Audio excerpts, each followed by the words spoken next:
আমাৰ মুখ্যমন্ত্ৰীয়ে জানিবলৈ বিচাৰে যে মই পাকিস্তানত গৈ 10 দিন কি কৰিলোঁ।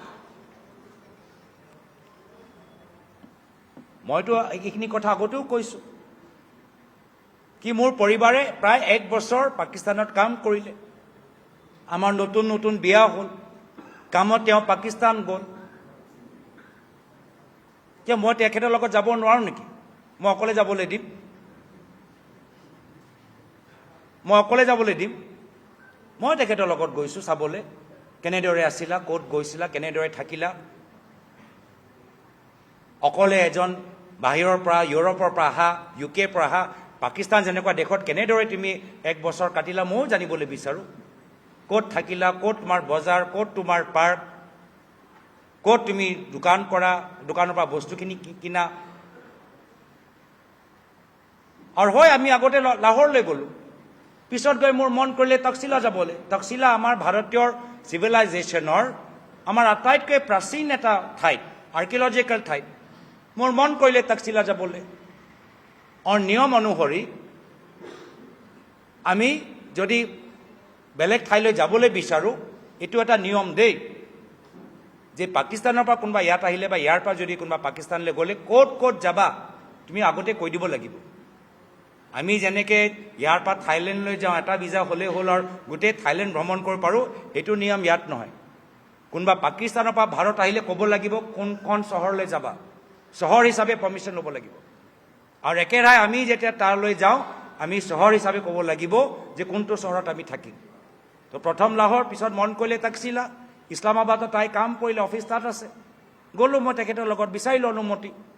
গোটেইখিনি তথ্যটো যেতিয়া আমি ঘূৰি আহিলোঁ, সাংসদ হ'লোঁ, সেই পাছপৰ্টৰ ডিটেইলছটো আমি মোদী চৰকাৰক দি দিলোঁ। মোদী চৰকাৰটো নিজে ষ্টেম্পবোৰ চোৱা নাই নেকি যে ক'ত ক'ত গৈছে? 2014তে গম পাই গ'ল। মোদী চৰকাৰতো কোনো আপত্তি নাই, মোদী চৰকাৰতো কোনো প্ৰশ্ন নাই। পুনৰবাৰ মিছলীয়া কথা। বৰ্তমানৰ সময়ত বেংক একাউণ্ট পাকিস্তানত নাই। কিয় থাকিব?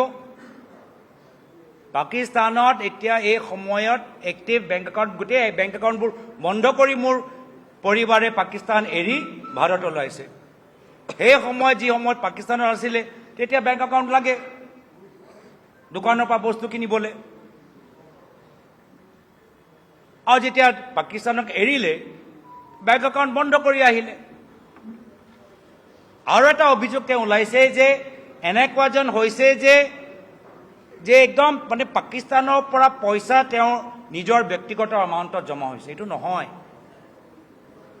প্ৰথম এই গোটেই প্ৰগ্ৰামটো হ'ল এটা আন্তঃৰাষ্ট্ৰীয় প্ৰগ্ৰাম, যি প্ৰগ্ৰাম আফ্ৰিকা, দক্ষিণ আমেৰিকা আৰু এছিয়াত বিভিন্ন দেশৰ ভিতৰত চলি আছে এনভাইৰনমেণ্টৰ ওপৰত। আৰু এনেকুৱা ধৰণৰ বহুত হয় আমাৰ বহুত ধৰণৰ এনেকুৱা NGOবোৰ থাকে যে শিক্ষা ক্ষেত্ৰত এছিয়ান ডেভেলপমেণ্ট বেংক, ৱৰ্ল্ড বেংকৰ প্ৰজেক্ট আজি অসমৰ ভিতৰত হৈ আছে। এছিয়ান ডেভেলপমেণ্টৰ প্ৰজেক্টবোৰ আজি অসমৰ ভিতৰত কাজিৰঙাত হৈ আছে। তো একেৰাহে এনেকুৱা এটা ইণ্টাৰনেশ্যনেল প্ৰগ্ৰাম, যাৰ পইচা কোনো পাকিস্তানৰ পইচা নহয়, আন্তঃৰাষ্ট্ৰীয় সেই চৰকাৰ যি তেওঁলোকৰ ফাণ্ডাৰ, তেওঁলোকৰ পইচা।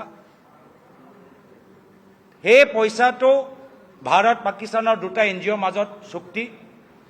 যি সময়ত মোৰ পৰিবাৰ পাকিস্তানৰ NGOত আছিলে, তেতিয়া সেই আন্তঃৰাষ্ট্ৰীয় পইচা তেখেতৰ এই NGOৰ, পাকিস্তান NGOৰ পৰা তেখেতৰ একাউণ্টত সোমাইছিল। যেতিয়া তেওঁ ভাৰতৰ NGO এমপ্লয়ী হ'ল, সেই পাকিস্তানৰ NGOয়ে ভাৰতৰ NGO য'ত তেওঁ চাকৰি কৰিছিল তেওঁলোকক ট্ৰান্সফাৰ কৰিলে। আৰু মাত্ৰ এমাহৰ কাৰণে সেই ভাৰতৰ NGOয়ে সেই পইচাটো, এই আন্তঃৰাষ্ট্ৰীয় পইচাটো তেখেতৰ একাউণ্টত জমা কৰিলে। কিন্তু তেওঁতো এমপ্লয়ী, তেওঁ এটা ভাৰতীয় NGOৰ এমপ্লয়ী। এমাহৰ বাবে এই দুটা যেতিয়া শ্বিফটিংটো হ'ল, পাকিস্তান NGO, ইণ্ডিয়া NGOৰ মাজত এনেকুৱা হ'ল। আৰু গোটেইখিনিতো আমি আকৌ কওঁ, আমাৰ ইলেকশ্যনৰ সময়ত আমি এফিডেভিটবোৰ নিদিওঁ নেকি?